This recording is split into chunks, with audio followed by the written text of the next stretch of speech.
జలములలో బడినే వెళ్ళిన అవి నా మీద. అదే నీళ్లతో గుండా పోతే నీళ్లు పారవు. ఎందుకంటే నన్ను ముందుండి నడిపిస్తున్నవాడు నా యేసు.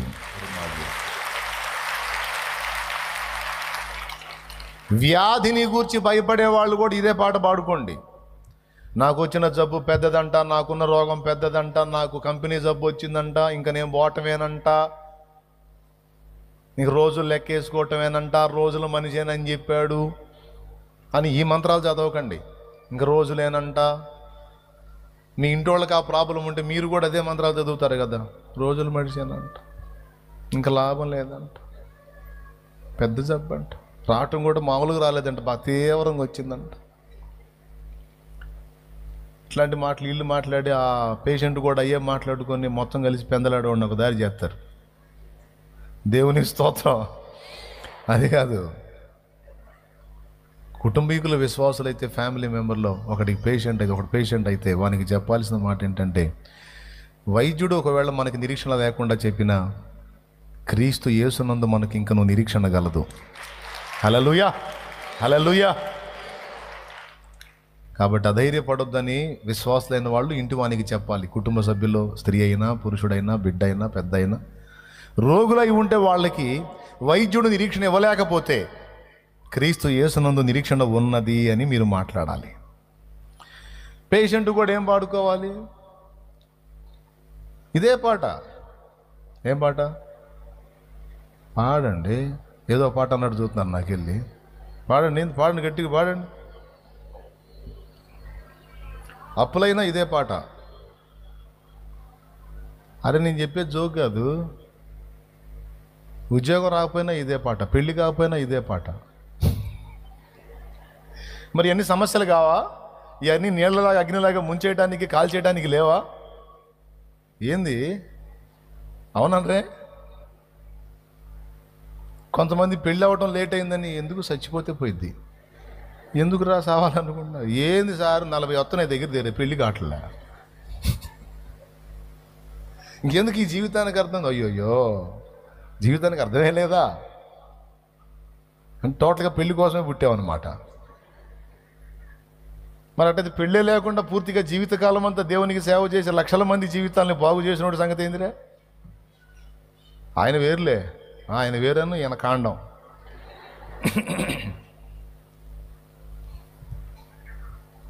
కాకపోతే దేవుని చిత్తంలో ఉంటే చేస్తాడు, లేకపోతే ఆపుతాడు. ఏం జరిగింది?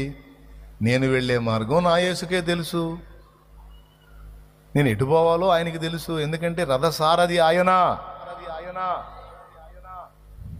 జలములలో పడి, అంటే జలములలాగా సమస్యలు కప్పేసినటువంటి స్థితిలో ఉన్నా కూడా ఆ సమస్యలు సముద్రపు జలాల్లాగా నన్ను చుట్టుముట్టినా వాటి మధ్య నేను వెళుతున్నా, ఒకటే నా ధైర్యం, నా ప్రభు నాకు ముందున్నాడు, జలములు నన్ను ముంచజాలవు. సమస్యలు అగ్నిలాగా లేచి నన్ను చుట్టుముట్టి కాల్చేసే పరిస్థితికి వచ్చిన అగ్ని మధ్య నేను నడచిన కాలి బూడిద కాను. ఎందుకంటే అవి నన్ను అంటకుండా దానియేలు, షద్రకు, మేషాకు, అబేద్నెగోలకు తోడై ఉండి ఆ ముగ్గురు భక్తులు షద్రకు, మేషాకు, అబేద్నెగోలను సేవ్ చేసి అగ్ని బలాన్ని చల్లార్చిన దేవుడు నా ముందు నడుస్తున్నాడు. మాంత్రిక విద్యలైనా, శరీర రోగాలైనా, అప్పులైనా, బాధలైనా, తిప్పలైనా, పిల్లలు లేకపోయినా, పిల్లలు ఎక్కువైనా, పిల్లలు లేక కొంతమంది ఏడుతుంటే, కొంతమంది పిల్లలు ఇంతమందిని కన్నా నేంద్రా నా మైతి పాడు కానీ కొంతమంది ఏడుతుంటారు. దేవునికి స్తోత్రం. ఏవి జలముల వల్ల నిన్ను ముంచ చూస్తున్నాయో, ఏవి అగ్ని వల్ల నిన్ను కాల్తో చూస్తున్నాయో, వాటి విషయంలో నీకు క్రీస్తునందు నిరీక్షణ గలదు. నీ ముందు నడుచుచు నీకు త్రోవనిచ్చువాడు ఆయనే. ఇప్పుడు కలిసి పాడండి. మళ్ళీ పాడబుద్ధి కావట్లేదా? నమ్మకం కుదరట్లేదేమో. నేనంతే చేస్తా. ఏదన్నా అలివైతే పోరాటానికి చూస్తా, అలివి కాలేదనుకో మరి బీపీ యాడ్ పెంచుకుంటాం. ఏమండి, ఎక్కువ ప్రెషర్ ఒత్తిడి పెరిగిందనుకో తీపి తినకపోయినా షుగర్ వచ్చిద్ది.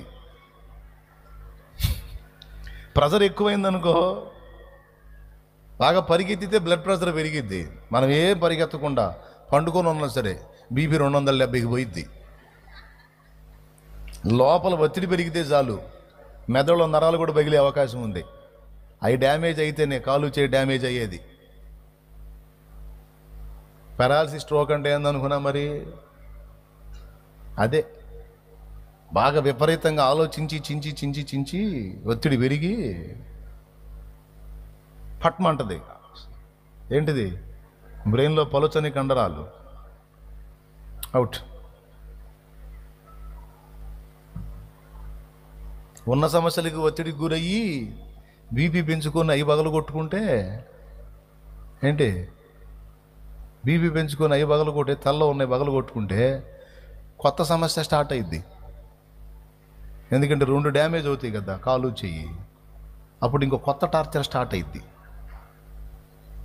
అందుకే చెబుతున్నా. మరి అట్లయితే నాకేందో బీపీ తెగొస్తుంది అన్నయ్య, నేను ఆలోచించకపోయినా వస్తుంది. ఓకే, అదేదో నీ శరీర బలహీనతలో ఒక భాగమై ఉండొచ్చు.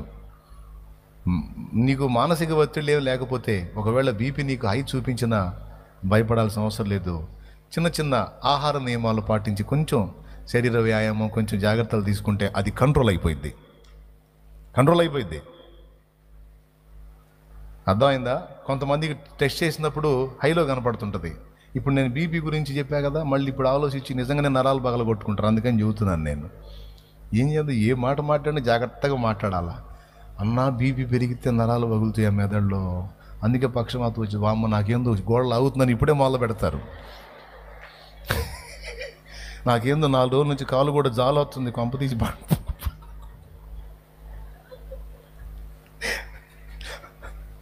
అని ఇప్పటి నుంచి స్టార్ట్ చేసుకుని ఇక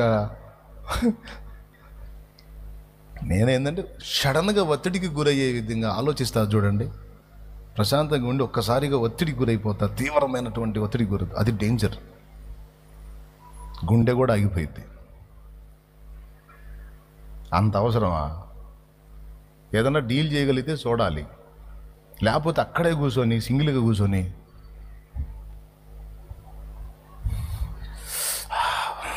అనుకుంటా పెందలాడి సావకుండా ముందు లేచి అక్కడి నుంచి పక్కకి వెళ్ళిపోవాలి, టాపిక్ డైవర్ట్ చేసుకోవాలి.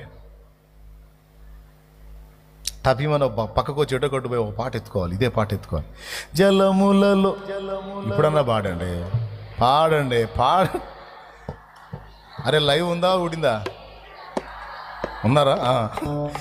జలములలో బడినే వెళ్ళిన అవి నా మీద పారవు, జలములలో బడినే వెళ్ళిన అవి నా మీద పారవు, అగ్నిలో నేను నడచినను జ్వాలలు నన్ను కాల్చజాలవు,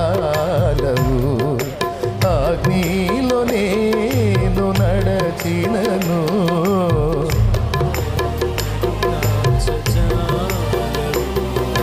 నేను వెళ్ళే మార్గము నా మనసుకే.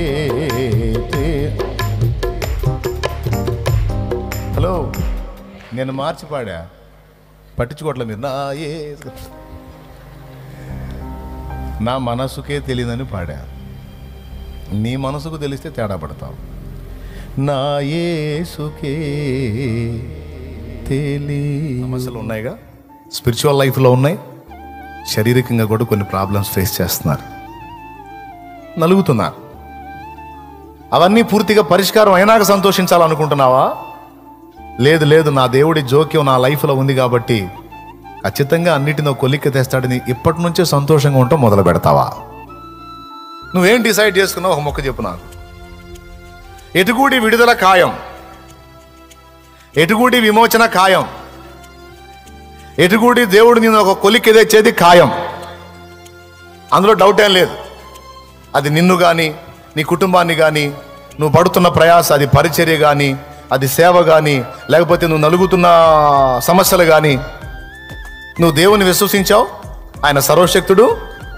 ఖచ్చితంగా నువ్వు నేర్చుకోవాల్సిన అనుభవాలు నేర్చుకున్నాక నిన్ను కొలిక్కి ఖచ్చితంగా తెస్తాడు.